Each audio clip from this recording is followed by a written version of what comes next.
Ma'am, Hindi दलित साहित्य ने अपनी एक यात्रा, पहले चरण की यात्रा पूरी कर ली है।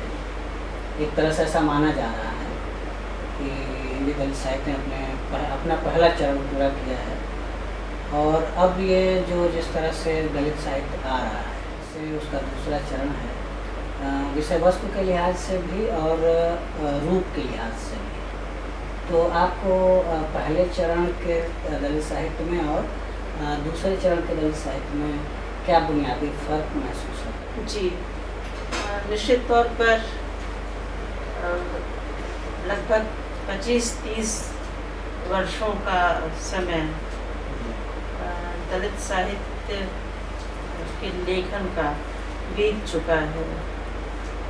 चंद्रिका प्रकाश, जिज्ञासु से भी यदि हम आरंभ करते हैं, एस.आर. बाली, एल.आर. सागर, इन लोगों के आरंभ से हम लेते हैं, तो फिर कुसुम योगी, जयप्रकाश करदम, ओम प्रकाश वाल्मीकि, ये एक बड़ी लंबी फहरिस्त हमको दिखाई देती है, जिसको हम पहली पीढ़ी के रचनाकार के तौर पर मान सकते हैं। हिंदी के दलित साहित्य में और मराठी के दलित साहित्य में भी आरंभिक दौर की एक समानता है, चाहे वह भाषा के स्तर पर हो, चाहे वह विषय वस्तु के स्तर पर हो, चाहे वह उसके प्रस्तुतिकरण के लिहाज से देखा जाए, तो बहुत ही कहना चाहिए रॉ मटेरियल था। और ये बहुत स्वाभाविक है कि वो रॉ मटेरियल होगा। रॉ मटेरियल इसलिए भी क्योंकि इनके यहाँ पढ़ने, लिखने, सजने, संवरने का उस तरह से तो इतिहास था नहीं। भाषा यदि पढ़े लिखे होते तो भाषा परिमार्जित होती। हिंदी तक तो हिंदी का उच्चारण ठीक से नहीं आता था, और जिस भाषा से इनका संपर्क था वही भाषा आपकी अभिव्यक्ति का माध्यम होती है। लेखन के लिए भाषा कहीं से अवतरित तो होती नहीं कि वो कहीं से मिल जाए। जो कुछ आपने अर्जित किया है उस भाषा में ही चीज़ें, जो आपकी रचना होती है, जो आपकी वैचारिक भावात्मक अभिव्यक्ति होती है, वो व्यक्त होती है। इस लिहाज से जो भी व्यक्ति इस दौर की दलित रचनाओं पर भाषा के लिहाज से, क्राफ्ट के, शिल्प के लिहाज से यदि कोई आरोप लगाते हैं, मैं उसको खारिज करती हूँ, क्योंकि जिसके पास जो था उसने वो दिया। पर उसके बाद जब हम आगे बढ़ते हैं तो हमारे पास बहुतेरे रचनाकार हैं, जयप्रकाश लीलवान, रजनी अनुरागी, कैलाश वानखेड़े, अजय नावरिया, सुशीला टागोरे, ये सारे के सारे, और भी नाम है, ये सारे लोग जिस तरह का, खास कर कविताओं के लिहाज से रजनी अनुरागी और जयप्रकाश लीलवान जिस भाषा में बात कर रहे हैं, जिस तेवर में बात कर रहे हैं, जिस शिल्प के साथ बात कर रहे हैं, वो बहुत बहुत तैयार दिखाई देते हैं। और यदि मैं कहानी के क्षेत्र में आती हूँ तो कैलाश वानखेड़े बेजोड़ कहानीकार हैं। मतलब हर एक वाक्य इतना सुगठित, और हर एक वाक्य की जो अंतर्ध्वनि है, उसकी जो व्यंजना है, वो बहुत नेजे की तरह जाकर के भीतर घुसती है, जाकर लगती है, और बहुत सहजता के साथ पूरी व्यवस्था को तार तार करती है। जहाँ जाति का दंश व्यक्तिगत तौर पर पुरानी पीढ़ी के रचनाकारों में दिखाई देता है, जाति का दंश इन लोगों के साथ व्यवस्थागत दिखाई देना शुरू हो जाता है। प्रशासन में किस तरह से जातिगत अपमान झेलना पड़ रहा है, चाहे यदि वानखेड़े जी की कहानी को लिया जाए महू को लिया जाए या सत्यापन को लिया जाए कि किस तरह से एक चरित्र प्रमाण पत्र बनवाने के लिए जो नहीं कोई हमारे बारे में जानता उससे सर्टिफिकेट लेने के लिए हम खड़े होते हैं, और वो केवल सरनेम के आधार पर मेरे पूरे व्यक्तित्व का आकलन कर लेता है। तो इन दोनों में बहुत ही, और कैलाश वानखेड़े की रचनाओं को लेकर के तो रोहिणी अग्रवाल ने भी एक बड़ा लेख लिखा है, और स्वीकार्यता वहाँ भी उसकी है कि किस तरह से पूरी व्यंजना में अभिधा कहीं पीछे छूट गई। जिस तरह से अभिधा में बात हो रही थी पुराने साहित्य में, यहाँ वानखेड़े जी के यहाँ या जयप्रकाश लीलवान के यहाँ, रजनी अनुराग के यहाँ बहुत सरल सधे हुए शब्दों में उस पूरी जाति व्यवस्था को तार तार करने की ताकत इनकी कलम में दिखाई देती है। इसका मतलब ये कह रहे हैं कि जिस कलात्मकता के कमी का आरोप दलित साहित्य के प्रथम मैंने पहली पीढ़ी के रचनाकारों की रचनाओं में लगाया जाता था, जी वो कमी अब पूरी होती दिखाई दे रही है। एक तरह से कलात्मक ऊंचाई जिस व्यंजना की आप बात कर रहे हैं, तो मेरा ख्याल है कि जो जब कोई साहित्य व्यंजना शैली में या प्रतीकात्मकता में की तरफ बढ़ता है, जिसको पहले चरण के जो दलित साहित्यकार थे उन्होंने एक तरह से इसको ब्राह्मणवादी और अभिजात्य कला संस्कृति के रूप में चिन्हित किया और एक तरह से उसको खारिज करने की कोशिश की। और लेकिन यहाँ आपने ये रेखांकित भी किया कि किस तरह से जो सत्यापन कहानी वो एक तरह से प्रतीक के रूप में एक माने ज़्यादा सूक्ष्म स्तर पर सिंबॉलिक शैली का इस्तेमाल करते हुए हमारे शोषण के में दलित समाज का जो शोषण है, सांस्थानिक शोषण है, उसको एकदम दिखाती है जी। तो इसका मतलब कि दलित साहित्य में आप ये मानते हैं दलित साहित्य में जो वर्तमान परिदृश्य है उसमें कलात्मक ऊंचाई भी उसने ग्रहण की है। एक तो मतलब आपने शायद ये कहा कि आरोप लग रहा था कि इसमें कलात्मकता पहली पीढ़ी के रचनाकारों में नहीं जी है ना। मैं पहली पीढ़ी की रचना को कतई खारिज नहीं करती, कतई नहीं। जैसे मैं खुद को भी याद करूं तो कॉलेज करते हुए मुझे ये नहीं पता था कि रिक्शा को रिक्शा कहा जाता है, मैं रिक्शा कहा करता था। मुझे उच्चारण नहीं पता था कि किस शब्द का कैसे उच्चारण किया जाए, क्योंकि मेरा वो परिवेश ही नहीं था। क्योंकि मेरा परिवेश नहीं था तो मैं उससे परिचित नहीं थी। बिल्कुल इसी तरह से जब पहली पीढ़ी के रचनाकारों ने अपनी अभिव्यक्ति देना शुरू किया तो उन्हें इस बात का आभास नहीं था। वो अपनी मतलब कि जिसको हम भरे पेट का दर्शन कहते हैं ना, तो उस तरह का के दर्शन से वास्ता नहीं था उस व्यक्ति का, वो नहीं जानता था। अब हम जैसे लोगों को यदि मेरे पिता या दादा को कहा जाता अबे चूड़े के, अबे महरे तो कहाँ जा रहा है, तो वो थोड़े ही उसमें कोई कलात्मक अभिव्यक्ति प्रदर्शित कर सकता था। वो तो उसको वैसे ही प्रदर्शित करता जैसे उसने सुना था। पर चूंकि आज का परिदृश्य बदल गया है, आज कानूनन आप किसी को भी इस तरह से नहीं पुकार सकते हैं, आप किसी को किसी की जाति से संबोधित नहीं कर सकते हैं। पर फिर भी जाति किस तरह से आपको परेशान करती है, इसके तरीके बदल गए हैं और जो नई पीढ़ी हो रही है वो नए तरीकों के का सामना कर रही है।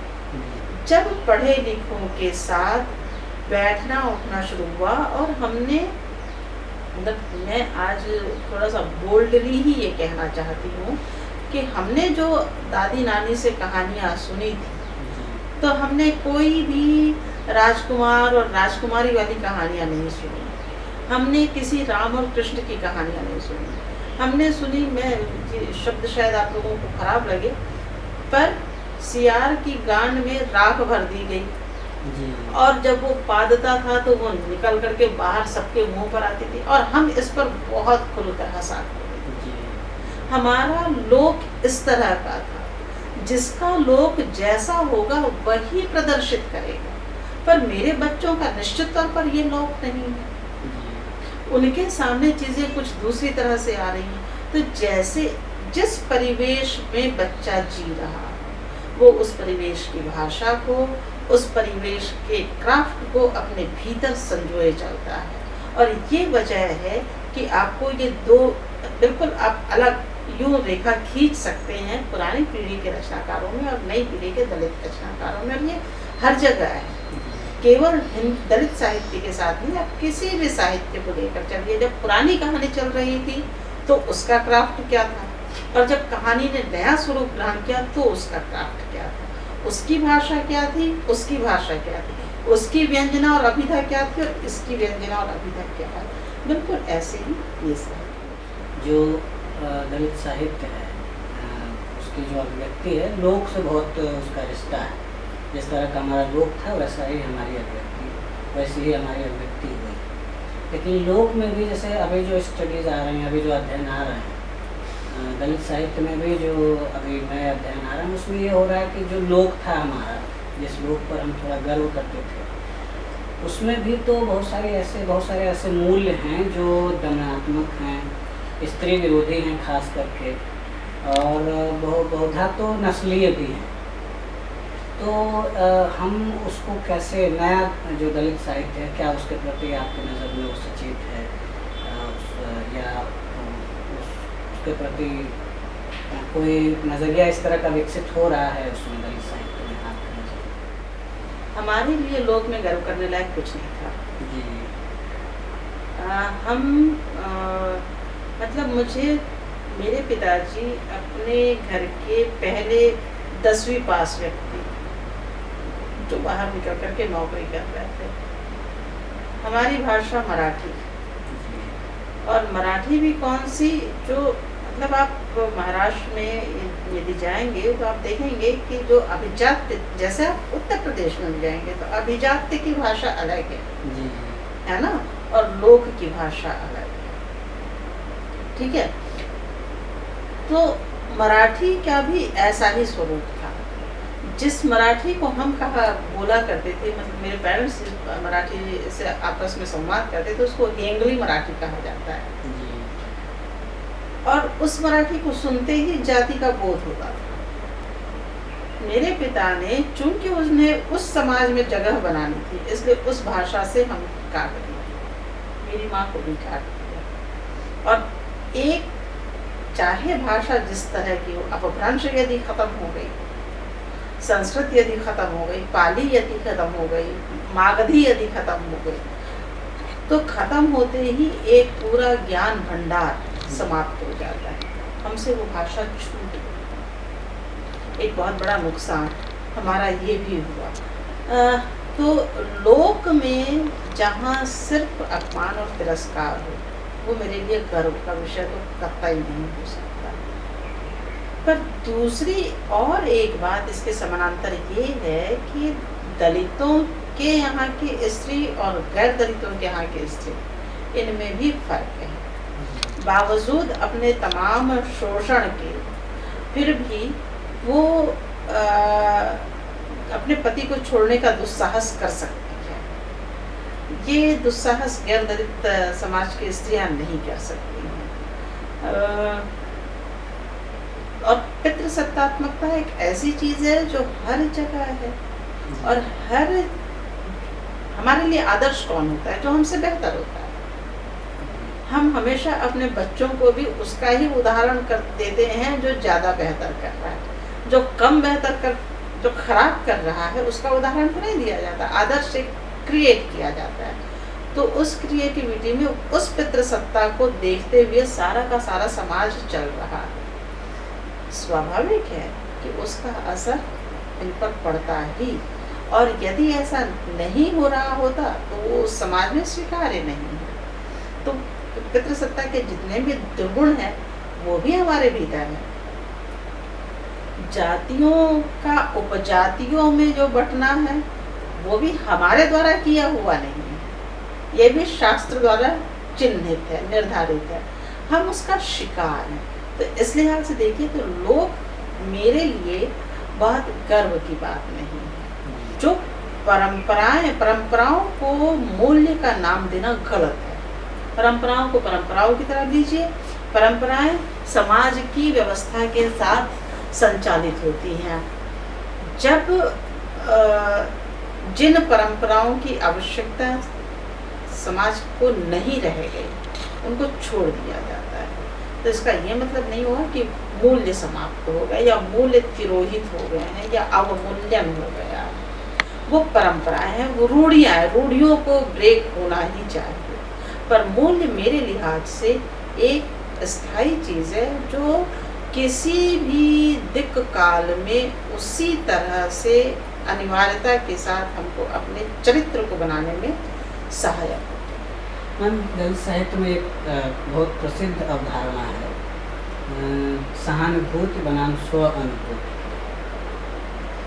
और एक तरह से पूरे दलित साहित्य को थ्योराइज करने का, इसको मतलब इसका रणनीतिक एक फर्क भी, एक पहचान भी देने का की अवधारणा विकसित हुई। मुझे लगता है कि प्रश्न के उसमें कि सहानुभूति और स्वानुभूति की पूरी जो बहस है उसमें दलित साहित्यकारों या दलित चिंतकों को एक सीमित संसार अपने साहित्यिक अभिव्यक्ति के लिए, अपने चिंतन के लिए उसकी तरफ उन्मुख किया है, जिससे कि वो तमाम तरह के जो अनुभव की जो विविधता होनी चाहिए वो नहीं आ पाती है। जैसे कि मान लीजिए अभी अगर आज के समय में हम 21st सेंचुरी की बात करें तो उसमें तमाम तरह के आंदोलन, नेशनैलिटीज़ जो हैं, राष्ट्रीयताएं हैं, मणिपुर में आंदोलन चल रहा है, कश्मीर में चल रहा है, या इसी तरह के तमाम और आंदोलन जो चल रहे हैं, उन आंदोलनों पर दलित साहित्यकारों का जो नज़रिया है वो बहुत स्पष्ट नहीं होता, और कई बार तो ये है कि वहाँ तक उनकी नज़र नहीं जा रही है। आपके लेखन में आपकी जो आपका जो कविता संग्रह है उसमें इस चीज़ की कमी दूर होती हुई दिखाई देती है। अनीता भारती का जो कविता संग्रह अभी हाल ही में आया है, जो मुजफ्फरनगर दंगे के बाद जो स्थिति थी उस पर लिखी गई कविताएं हैं, तो उसमें यह चीज़ थोड़ा टूटती हुई दिखाई दे रही है। तो क्या आपको नहीं लगता कि दलित साहित्य को फिर से एक नए ढंग से इस पूरी अवधारणा पर विचार करना चाहिए?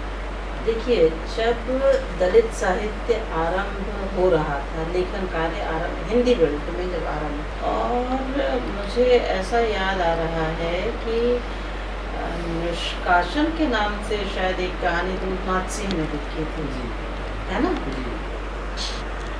और बड़ी लंबी कहानी थी वो, और ये इसी बात पर लिखी गई थी, चुनौती देते हुए लिखी गई थी कि दलित साहित्य में यदि ऐसा विवरण है तो मैं भी ऐसी कहानी लिख सकता हूँ और ये भी दलित साहित्य हो सकता है। जब आरंभिक दौर में जाति से उपजी प्रताड़ना, और जिस समाज में, जैसे मैंने आपसे अभी शुरुआती दौर में कहा कि हम जो कहानियाँ घरों में सुना करते थे दादी नानी से, वो कहानियाँ दूसरी तरह की थी। भाई अब जैसी कहानी सुनेगा वही तो बोलेगा कि वो क्या कहते हैं कि ब्रह्मास्त्र की कल्पना कर लेगा, या कि वो कुछ और दूसरी कल्पनाएं कर लेगा। कि जो आपका परिवेश है आप वैसी ही अभिव्यक्ति देंगे। जो मैंने सुना, समझा, देखा, जाना था कि आप भाई कपड़े भी साफ नहीं पहन सकते थे। यदि आपको कफन भी मिल गया सफ़ेद, तो आप उस सफ़ेद कपड़े को ओढ़ नहीं सकते थे जब तक उसको मिट्टी में ना बिखरा लें, उसको गंदा ना कर लें। तो जैसा जो था वैसा ही उसने अभिव्यक्ति किया, और जैसे ही उसने वो अभिव्यक्त किया तो ये आपके सफ़ेद पोषपन पर करारा आघात तिलमिला गए कि ये जो कुछ व्यवहार, जैसे पता क्या है, मैं आपको एक अनुभव बताऊं अपना कि भाई अब तो मैं इतने अच्छे सोफे पर बैठी हूँ, अच्छे कपड़े भी पहन रही हूँ, है ना, पर मेरे घर में उस वक्त दो ऐसे परिवार थे जो सवर्ण थे, गैर दलित थे, और उन दोनों घर की स्त्रियों ने उसमें से एक तो कम से कम मेरे घर बैठ लेती थी, पर दूसरी बैठती भी नहीं थी और कह देती थी कि भाई क्षमा करना मैडम, हम ये नहीं कर सकते हैं, हम मजबूर हैं, आपके यहाँ हम पानी भी नहीं पी सकते। अब ये तो उनका व्यवस्थित तरीका था बात करने का, वो भी किस स्थिति में, जब मैं एक लेक्चरर प्रोफेसर की पोस्ट पे हूँ। जब मैं ये नहीं थी, मतलब मेरा समाज नहीं था, तो क्या ये इसी भाषा में उससे बात कर रहे थे? तो जिस भाषा में बात कर रहे थे, जिस अंदाज से बात कर रहे थे, जिस भाव भंगिमा के साथ बात कर रहे थे, वही तो अभिव्यक्त होगा। और उसको आप निष्कासन जैसी कहानी के साथ तुलना करने जा रहे हैं कि ये तुम्हारा है और ये, मतलब कि यदि गंदेपन को बताना है, इनकी भी जो का जो उपन्यास, आत्मकथात्मक उपन्यास नरेंद्र जाधव का आया, असीम है आसमान, जिसका हिंदी में अनुवाद है, तो उसमें भी वो बताते हैं कि किस तरह से मरे हुए जानवर के मांस को लाया जाता था, और मान लो ज़्यादा मांस है तो उसको सुखाया जाता था नमक लगा करके। और नरेंद्र जाधव लिखते हैं इतनी बड़ी पोस्ट पर, योजना आयोग का सदस्य होने के बाद, वो लिखता है कि उस मांस का जो सूखा हुआ मांस था, और जब घर में खाने को कुछ नहीं होता था तो उस मांस को पकाया जाता था, उस मांस का स्वाद आज तक मेरी जीभ में है। जैसे माँ के खाने का स्वाद कोई बुढ़ा भी हो जाए तो नहीं भूल पाता, ऐसे ही आपको बचपन से जो कुछ मिला हुआ, आप क्या एकाएक परिवर्तित हो जाते हैं? कैसे उन चीज़ों को भूला जा सकेगा? ऐसे ही स्वानुभूति और स्वानुभूति, इसलिए ये मसला आया था। पर अब उससे बात आगे बढ़ गई। अब हमारे पास इसके मानदंड हैं, और ये मानदंड फिर मैं आकर कह रही हूँ 22 प्रतिज्ञाएं। इन 22 प्रतिज्ञाओं पर, और ख़ास कर फिर से मैं कह दूँ, ईश्वर, आत्मा, भाग्य, पुनर्जन्म, इन चौहद्दियों को जो तोड़ रहा है, जो इस पर ब्रेक कर रहा है, जो इनको समाप्त कर रहा है, उसको हम अपने भीतर लेने के लिए तैयार हैं, चाहे वो कोई भी। अब इस लिहाज से देखा जाए तो मुद्रा राक्षस की कहानी है, छोटा मंदिर बड़ा मंदिर, कमाल की कहानी, मैं उसको दलित कहानी मानने के लिए तैयार, क्योंकि वो उस जिस दर्शन के साथ अब हम चल रहे हैं कि जो भी ईश्वर नाम का तत्व है, और जिस भी ईश्वर नाम के तत्व ने जितनी भी बाध्यताएं हमारे सामने अघोषित रूप से दे रखी है, किसी और के माध्यम से, ब्राह्मण के माध्यम से, शास्त्रों के माध्यम से, उन सबको हम डिनाई करते हैं, उन सबको हम मना करते हैं। उसके आधार पर यदि आप कोई बात कर रहे हैं, तब उस रचना को मैं अपने भीतर अपने साथ लेकर चलने के लिए तैयार हूँ। पर इसका ये मतलब नहीं है कि आप निष्कासन जैसी कहानियाँ लिखें और मानिए, भाई चतुरी चमार लिख दिया इसको मानिए, कफन लिख दिया इसको दलित साहित्य मानिए। भाई उसमें तो सिर्फ समर्पण भाव है। इस समर्पण भाव को आपके सामने बिछ जाने को कोई क्यों दलित साहित्य मानने को तैयार हो? अब हमारे पास हमारे अपने मापदंड हैं, जिससे हम तय कर रहे हैं कि दलित साहित्य किसको कहा जाएगा। हाँ, आपने ये भी कहा था कि और भी जो अत्याचार अनाचार हो रहे हैं उन पर दलित साहित्यकारों की नज़र नहीं है।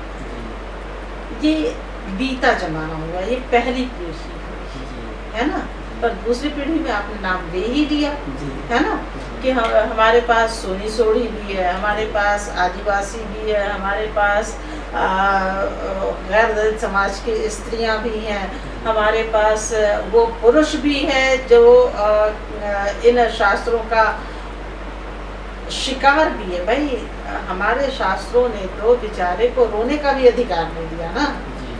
भाई यदि ये कहा जाता है कि पुरुषों को सबसे ज़्यादा हार्ट अटैक आते हैं, और चूंकि वो अपने दर्द को अपने भीतर, भाई स्टडीज़ कहती हैं, थ्योरीज कह रही हैं, तो आपने जो सबसे सहज है कि अपने गुस्से को निकाल लेने का तरीका, और यदि मान लीजिए आप अपना गुस्सा नहीं निकाल पा रहे हैं तो उसका और कौन सा दूसरा तरीका है जिसकी वजह से वो अपने आप को वापस जिंदा कर सके। तो हंसने का अधिकार आपने जहाँ स्त्रियों से छीना, तो आपने पुरुषों के रोने का अधिकार छीन लिया। और जैसे ही पुरुषों से उसके रोने का अधिकार छीन लिया कि भाई इससे नामर्दी होती है, ये तो स्त्रैण गुण है कि आप रो रहे हैं, तो अब आपको फिल्मों में भी हीरोज रोते दिखाई दे, बदल रहा, अब चीजें बदल रही है। मनुष्य होने के नाते जो मनुष्य की स्वभावगत प्रवृत्तियां हैं, हमको उसको शास्त्रीय आधार पर नहीं चिन्हित करना है, हम उसको अपने मनुष्यता के आधार पर चिन्हित करें। तो सब जगह अब नजरें जा रही हैं भाई, चाहे वो प्रज्ञा पवार की कहानी हो, है ना, चाहे कैलाश वानखेड़े की कहानियाँ हों, या जिस तरह के क्लब आदि की चर्चाएं अजय नावरिया करते हैं। जैसे जैसे हमारा एक्सपोजर हो रहा है, जैसे जैसे एक्सपोजर हो रहा है। और दूसरी बात ये भी होती है कि ऐसा बहुत कम लोग होता है कि अपनी भूख को छोड़ करके सामने वाले की थाली में अपनी रोटी दे देता है। पहले उसने अपनी भूख मिटाई और जैसे ही उसको लग रहा है कि नहीं मेरी भूख इतनी सीमित नहीं है, अब हमारी रोटियां बढ़ाने की ज़रूरत है, अब हमको विस्तार देने की ज़रूरत है, हमको उसको लेने की ज़रूरत है, तो वो विस्तार आता हुआ आपको दिखाई देगा। मुझे लगता है कि आगे आने वाले समय में शायद और भी इस तरह की चीज़ें आपको दिखाई देंगी, जहाँ हर किसी के लिए, चाहे वो मणिपुर एवं शकुंतला की मेरी कविताओं में, कहानियों में जो ये सारी चीज़ें आती ही हैं कि मेरी उससे शुक्रवार वाली, हालांकि इस तरह के उदाहरण मुझे अपनी कहानियों से, रचनाओं से नहीं लेनी चाहिए, पर जो मेरी उस कहानी में दुबे की परेशानियां हैं, उसकी लड़की की जो परेशानियां हैं वो भी सामने आ रही हैं। तो जो भी मनुष्यता के लिहाज से कहीं कमतर है, कहीं क्वेश्चन मार्क है, उन सब पर अब हमारी नजरें हैं। और इसलिए वो भारत माता की जय कहने के नाम पे हम हमारे लिए वो हास्यास्पद होता है, या इसलिए देश प्रेम और देशद्रोह जैसी बातें हमारे समझ में नहीं आती हैं। देश को कर्तव्य के साथ संचालित होना हम समझ पाते हैं, हम अधिकार और कर्तव्य को ठीक ठीक व्याख्यायित कर पा रहे हैं। मैं ऐसा समझती हूँ। तो दलित साहित्य लगातार और समृद्ध होता जा रहा है। तो एक कंसेप्चुअल के अभी जो दलित साहित्य के मूल्य हैं और प्रगतिशील साहित्य के जो मूल्य हैं, मतलब जो मार्क्सवादी ज्ञान मीमांसा को मानने वाले लोग हैं और जो अम्बेडकरवादी मूल्यों को, उनके ज्ञान को मानने वाले लोग हैं, उन दोनों में कोई सांस्कृतिक स्तर उस तरह में फ़र्क नहीं दिखाई देता। जैसे मतलब अगर पाखंड का विरोध करना है तो मार्क्सवादी साहित्यकार भी पाखंड का विरोध करेगा, अंधविश्वास का विरोध करेगा, और दलित साहित्यकार भी जो अम्बेडकर की विचारधारा को लेकर के चल रहे हैं वे भी इन चीज़ों का विरोध करेंगे। तो एक तरह से सांस्कृतिक स्तर पर जो कोई उस तरह का फर्क नहीं दिखाई देता मूल्यों के स्तर। लेकिन हम देखते हैं कि फिर भी लगातार जोर इस बात पर दिया जाता रहता है कि हमें मार्क्सवादी साहित्य से या मार्क्सवादी राजनीति से उस तरह का सरोकार नहीं रखना चाहिए। एक तरह का अलगाव मतलब दोनों में दिखाई देता है, जिसके पीछे एक खास तरह की मानसिकता यह है कि जो मार्क्सवादी राजनीति है, मार्क्सवादी जो साहित्य है, उसको लीड करने वाले लोग सवर्ण जातियों से अधिकांश लगाते हैं और वो हमारी पूरी भावना को, हमारी पूरी स्थिति को नहीं अभिव्यक्त कर सकते, चाहे वो राजनीति हो चाहे साहित्य। लेकिन एक स्थिति यह भी है कि हम देख रहे हैं कि दलित साहित्य के बीच, दलित समाज के भीतर मध्यवर्ग का एक काफ़ी हिस्सा विकसित हो चुका है, जो विश्वविद्यालयों में पढ़ रहा है, तमाम तरह के ज्ञान से लैस हो रहा है। तो मेरा कहना यह है कि मतलब उसमें आप देखिए कि उनको मार्क्सवादी साहित्य या मार्क्सवादी ज्ञान मीमांसा को पढ़ने में क्या आपत्ति है, क्यों नहीं उसको, अगर मार्क्सवादी एज ए फिलॉसफी मार्क्सवाद अगर उसके खिलाफ वो नहीं है, अगर दुनिया की व्याख्या वो सही ढंग से करने में सक्षम है, तो उससे तो आपका एसोसिएशन होना ही चाहिए था। भले ही मार्क्सवादी जो साहित्यकार है, मार्क्सवादी जो राजनीतिज्ञ है, उससे भले ही आपका एसोसिएशन ना हो, लेकिन मार्क्सवादी ज्ञान मीमांसा से तो होना ही चाहिए। लेकिन उसको भी एक नकार के दृष्टिकोण से देखना, ये अंतिम सवाल है। हाँ, अंतिम है और बहुत महत्वपूर्ण भी है। कार्ल मार्क्स पर डॉक्टर अम्बेडकर की भी बहुत गंभीर टिप्पणियाँ हैं, है ना? पर खैर वो बाबा साहब की हैं। मेरे अपने चिंतन के लिहाज से जो निश्चित तौर पर बहुत बड़ी विचारधारा है, मार्क्सवादी विचारधारा में बहुत बड़ा दर्शन है, बावजूद इसके भारत के परिप्रेक्ष्य में जाति और स्त्री, इन दोनों ही परिप्रेक्ष्य में इनके सवाल यदि हम मार्क्सवाद में ढूंढने जाएं तो वो हमको नहीं। अच्छा, इसमें ऐसा नहीं है कि मार्क्स की कोई कमजोरी है, क्योंकि मार्क्स के यहाँ वो था ही नहीं। मैंने बार बार कहा है, जो हमारे परिवेश में होता है वो हमारे चिंतन का कारण होता है, हम वही अभिव्यक्त करते हैं। क्योंकि जाति उनके यहाँ थी नहीं, तो वो क्या जानती कि जाति का दंश क्या होता है, ठीक है कि नहीं? पर यदि उनको इस बात का एहसास, उनके यहाँ वर्ग था, तो वर्ग को लेकर के जो परेशानियां होती है उसके लिए इतनी बड़ी थ्योरी लंबी खड़ी हुई, पूरी चिंतन धारा चल करके चली आई। दूसरी बात, जो भारत में मार्क्सवादी हैं, ठीक है, जो कहते हैं अपने आप को, अब अम्बेडकर कहते हैं कि तुम्हारे ईश्वर तुम रखो, हमें नहीं चाहिए, है ना? तो बहुत तेरे ऐसे, चलिए थोड़ी देर के लिए इसको भी मैं छोड़ती हूँ। जब भारतीय नवजागरण की थियरी विकसित की जा रही थी, तब आपने चिंतन किया ब्रह्म समाज पर, तब आपने चिंतन किया आर्य समाज पर, तब आपने चिंतन किया प्रार्थना समाज पर, आपने सत्यशोधक समाज को क्यों छोड़ दिया? ठीक है ना? सत्यशोधक समाज, अभी मैंने कहा था कि वो गैर दलित स्त्रियों के लिए भी काम कर रहा है। उसने अपने अपमान का बदला सबको सम्मान देकर के किया। क्या भारत के मार्क्सवादियों ने ऐसा कोई काम उस वक्त किया था? यदि ये काम वो उस वक्त कर लेते तो भारत की आज ये दशा नहीं। बहुत साफ, बहुत स्पष्ट, इतने सारे चिंतन, भाई जाति को महत्वपूर्ण चिंता का हिस्सा माना ही नहीं है। यदि देश का इतना बड़ा हिस्सा आपकी मुख्य धारा में नहीं शामिल है तो देश का विकास कर पाएगा? यदि फिर तो एक हिस्सा केवल काम कर रहा है जो मुख्य धारा में, बाकी सबको फीड कर रहा है। आप सबको लेकर के चलेंगे तो सारी जगहों से अपनी अपनी तरह का की प्रतिभा निकलेगी। वो आपने नहीं किया, तो आप ईश्वर के मामले पर चुप्पी साध लेते हैं। आप जनेऊ धारण करके मार्क्सवादी कहलाना चाहते हैं। कोई एक बात करिए ना, आपके भीतर ऐसे दोहराव क्यों कि आप भाई मार्क्सवादी हैं यार, पर क्या करें, पत्नी कहती है तो मंदिर जाना पड़ता है। तो आप अपनी पत्नी को नहीं समझा सकते तो दूसरों को क्या समझाएंगे? या आप अपने पति से बात नहीं कर सकते तो दूसरों के साथ क्या बात करें? जितने भी हैं, जितने भी मार्क्सिस्ट नेत्रियां हैं, इतनी सारी चूड़ियां और बगैर इतना बड़ा बिंदा लगा बात नहीं कर रही। तो आपके लिए स्त्री और भारतीय स्त्री की पहचान पहले जरूरी था कि आपको एक्सेप्टेंस मिल जाए, तब आप जाकर के वहाँ काम करेंगे।